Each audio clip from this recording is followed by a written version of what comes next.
नहीं कुछ है तो हम पड़े पड़े राधा राधा तो धाम में सुमिरन कर सकते हैं। तो अभी हमारी भगवत प्राप्ति की सारी सामग्री है। यदि हम चूक गए तो ऐसा अवसर तो कभी नहीं मिलने वाला।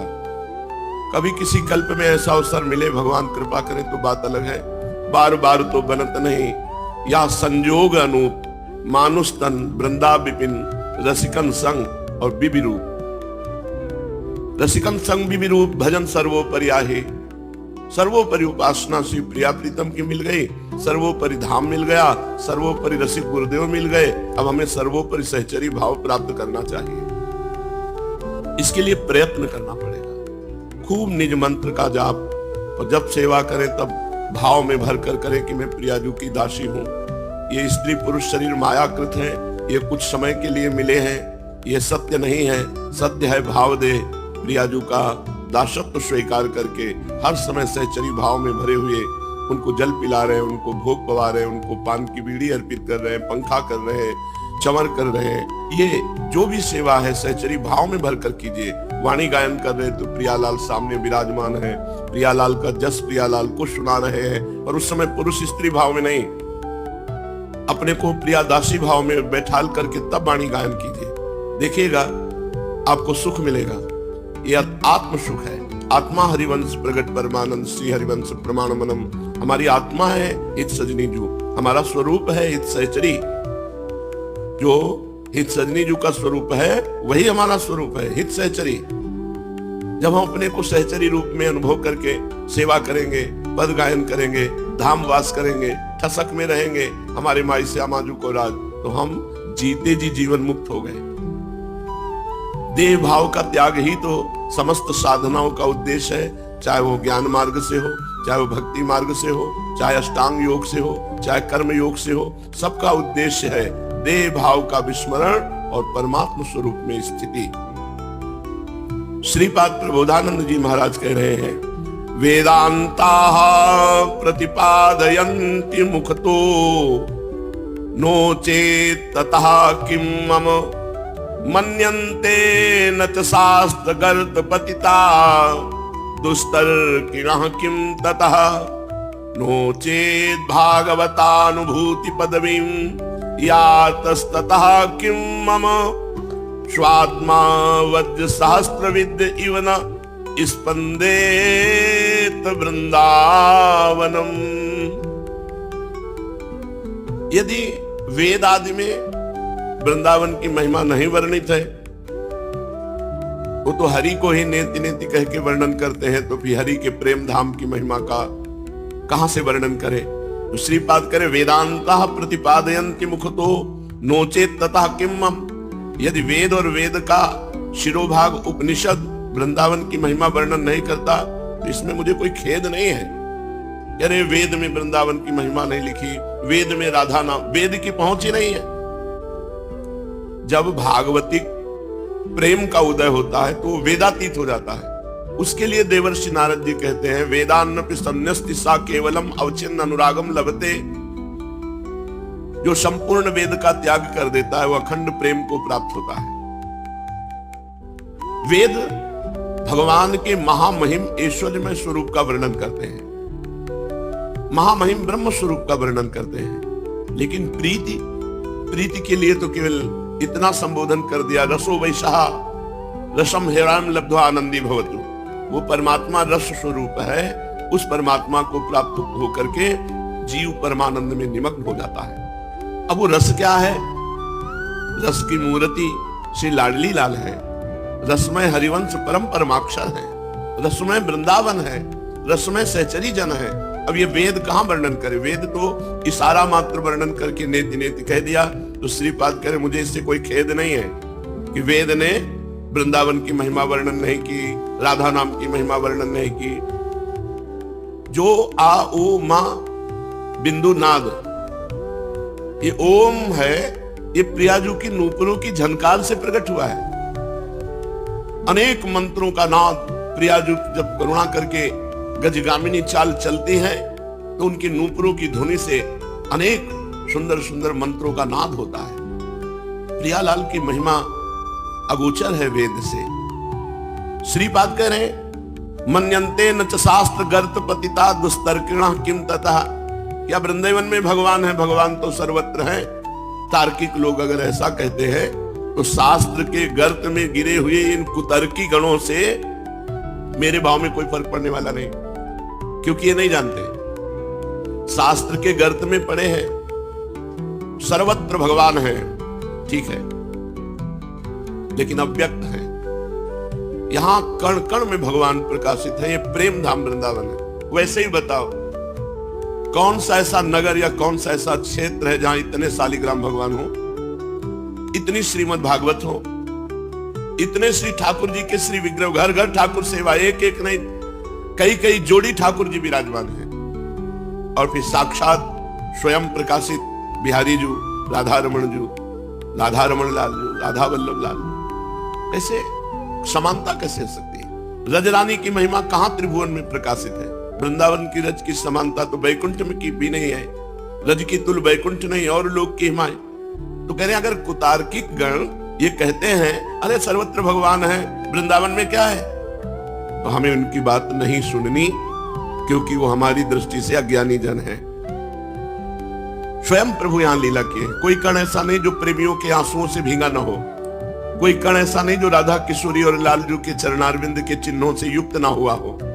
इसकी समानता वैकुंठ नहीं कर सकते, फिर और लोक की क्या बात है।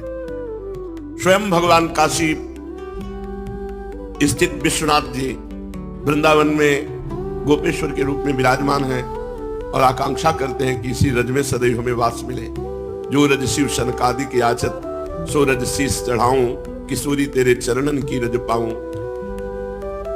तो मुझे ऐसे कुतार्किक जनों की बातें नहीं सुननी कि खास बात क्या वृंदावन में है। जब सेवन करोगे तो खास बात पता चल जाएगी। यहां बिना साधना के भी भगवत प्राप्ति हो जाती है। नोचेत भागवतानुभूति पदवीं यातस्तता किमम।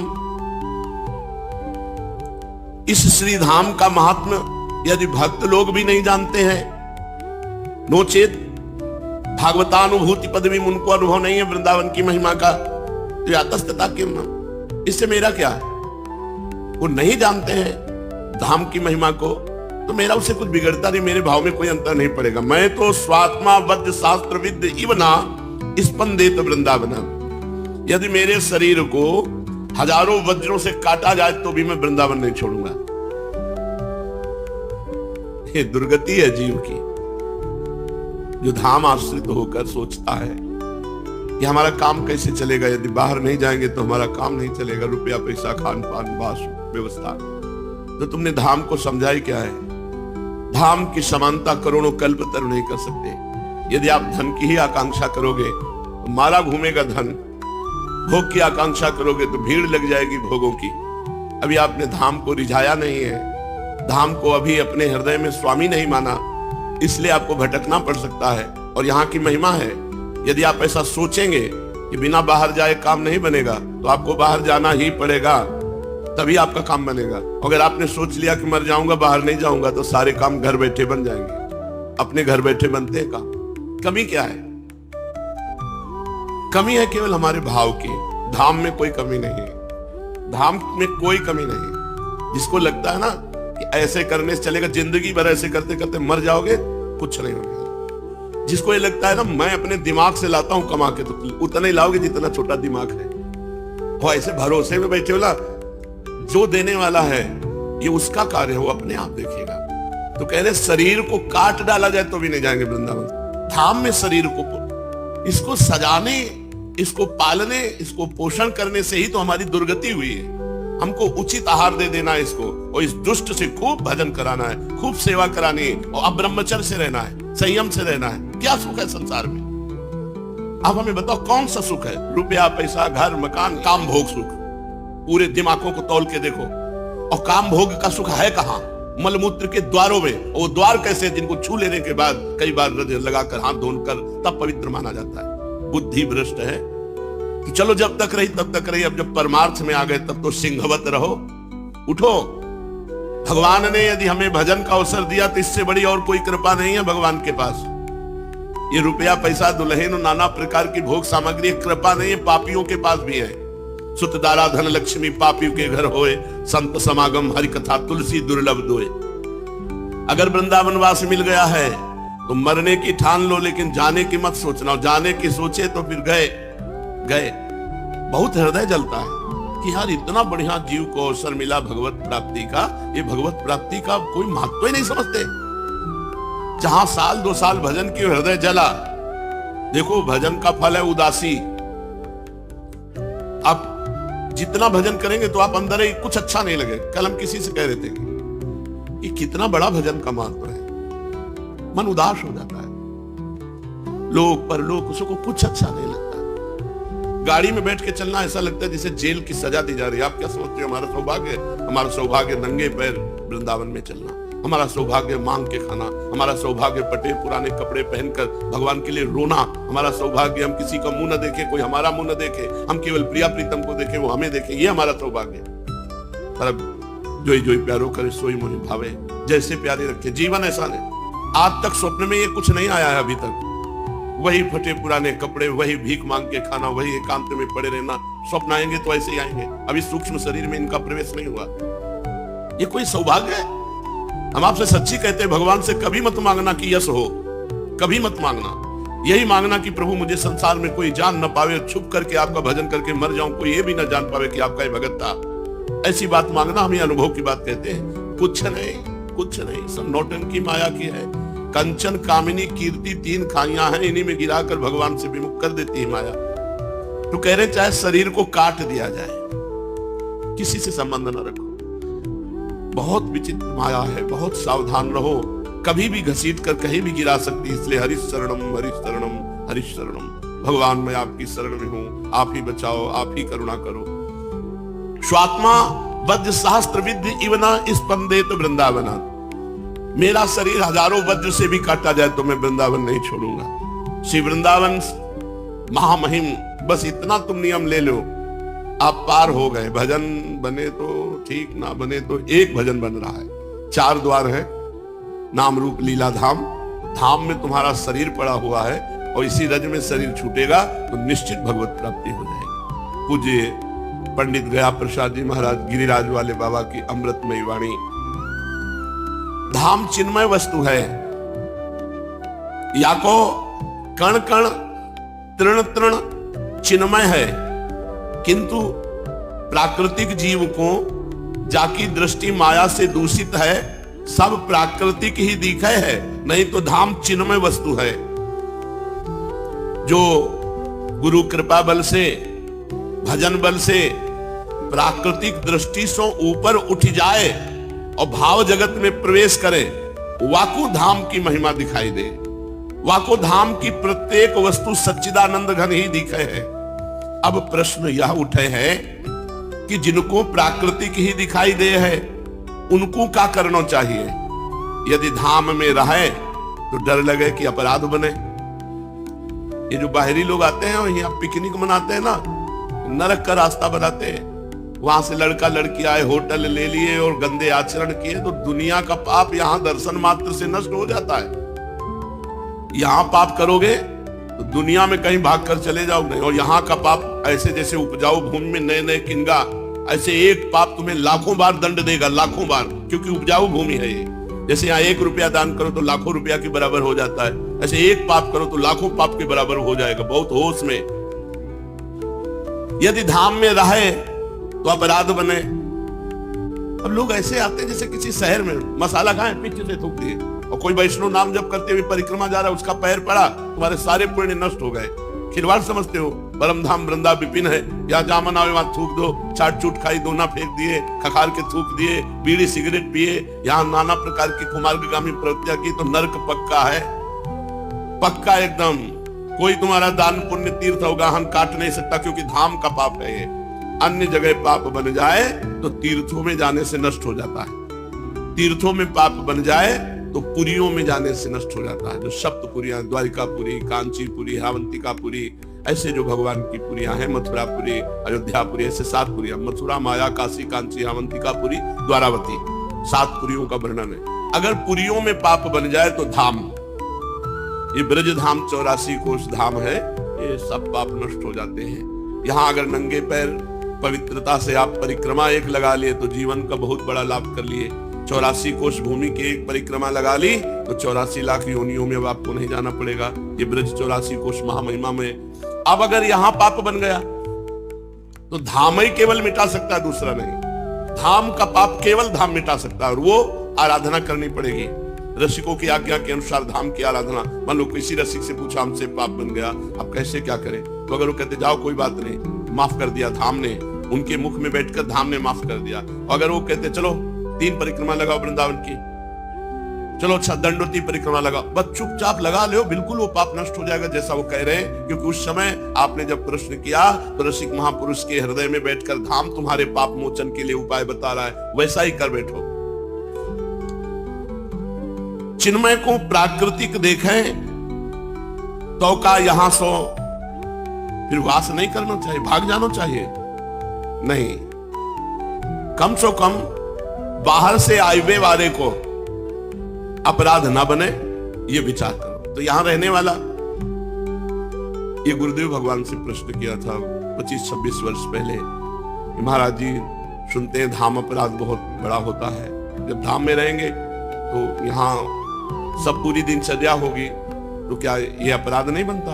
ऐसे परम पवित्र प्रियालाल के धाम में हम शरीर को रख रहे हैं तो उसकी जो दिनचर्या, उसकी जो क्रियाएं वो तो होंगी इसमें। और हो सकता है कोई फिसल जाए पैर तो पाप भी बन जाए, किसी जीव के ऊपर पैर पड़ जाए तो मर जाए, या हम सतमार्ग से फिसल जाए तो कोई व्यभिचार आदि दोष बन जाए, कोई पाप बन जाए, तो उसका मोचन कैसे हो सकता है? क्योंकि वो धामवासी, धाम से बाहर तो जाएगा नहीं। अब उसका क्या उपाय है? जो तो गुरु जी ने कहा केवल धामवास से ही उसका सब पाप मोचन हो जाएगा। गुरु वाक्य जनार्दन के वाक्य है, भगवान के वाक्य है कि उसको कोई उपाय नहीं करना, वो धाम निष्ठा लिए पड़ा है, बस उसके सारे पाप अपने आप नष्ट हो जाएंगे धाम की कृपा से। लेकिन जो बाहर से आया हुआ है उसे बहुत सावधान, जो धामवास कर रहा है जानबूझकर थोड़ी पाप करेगा। अगर उससे कोई गलती हो जाती है तो धाम वृंदावन प्रभाव सुन अपनो ही गुण देत, जैसे बालक मलिन को मात गोद भर ले। अब बालक माँ की गोद में शौच लघु शंका कर देता है, कोई अपराध थोड़ी माना जाता है। ऐसे वृंदाटवी माँ उन पर कृपा करती है जो अपना जीवन वृंदावन को देख करके अखंड वास कर रहे हैं। लेकिन जो बाहर से आते हैं इनको बहुत होश में आना चाहिए। यहाँ केवल आओ भजन के लिए, यहाँ प्रिया प्रीतम को रिझाने के लिए आओ, यहाँ अपनी समस्त कामनाओं को दबाने के लिए आओ। यहाँ वासनाओं का खेल मत खेलो, तो फिर खेलने लायक नहीं रहोगे। ऐसी ऐसी परिस्थितियां आती हैं जीवन में, ऐसे ऐसे कष्ट आते हैं पूछो मत। कम से कम जो बाहर से आवे हैं उनको अपराध का डर होना चाहिए कि धाम में अपराध न बनने पावे। और देखो घबराओ नहीं, जो धाम से बाहर नहीं जाए हैं, धाम में ही रहे हैं, वो धाम को स्वरूप हो जाए हैं। शास्त्र और संतन ने बात बतायो है। पंडित गया प्रसाद जी देखो वर्णन कर रहे हैं। जो धाम से बाहर नहीं जाए हैं, धाम में ही रहे हैं, तो जैसो धाम को स्वरूप वैसो ही उसको स्वरूप हो जाए है, चाहे जितना बड़ा पापी हो। ये शास्त्र और संतन ने बतायो है। यदि अपने को वैसो नहीं दिखे तो याके ताई प्रिया प्रीतम से प्रार्थना करें कि हे मेरे जीवन धन, मुंह अपने अबोध बालक को अपनो वास्तविक स्वरूप दिखाओ, अन्यथा मोसो प्रतिक्षण धाम में रहते भय अपराध ही बनत रहेंगे, और मैं आपकी गोद में रहते भय हूं आप सो जन्म जन्म को भटक जाऊंगो। हे मेरे प्राणाधार, मोह को अपनाई लेओ, या प्रकार सो रोए रोए के अपने प्रिया प्रीतम को रिझावे में ही लगे रहे। और धाम के जा व्यक्ति और जा वस्तु में दोष दृष्टि हो जाए, तुरंत तत्क्षण वा वस्तु वा व्यक्ति सो नम्र हो के वाकी चरण वंदना करके तुरंत अपराध मोचन करवावे। ऐसो करवे सो कालांतर में जो धाम को स्वरूप है वही आपको स्वरूप। धाम को स्वरूप क्या है? प्रेम। तो आपको स्वरूप क्या है? प्रेम। आप प्रेम स्वरूप हो जाएंगे। फिर जो मस्ती आवेगी, जो परमानंद की बाढ़ आवेगी, जो प्रेम को स्वाद आवेगो, फिर अपराध नहीं बनेगो। सूखे हृदय से अपराध बनते हैं। तो अपनी दोष दृष्टि को संभालो, धाम के काहू व्यक्ति वस्तु पर दोष दर्शन ना होए। या प्रकार साधक को जो ऐसे संभाल के रहे हैं तो अंत में धाम की प्राप्ति हो जाए। बस एक खास बात समझ लो, यहां किसी से मतलब ना रखे। सत्संग सुना गर्दन झुकाई चले गए, अपनी दिनचर्या की, अपने काम से काम मतलब, कोई व्यवहार ना हो और कोई बैठ के परपंच करने वाला दोस्त ना हो, बहुत बढ़िया जीवन कटेगा।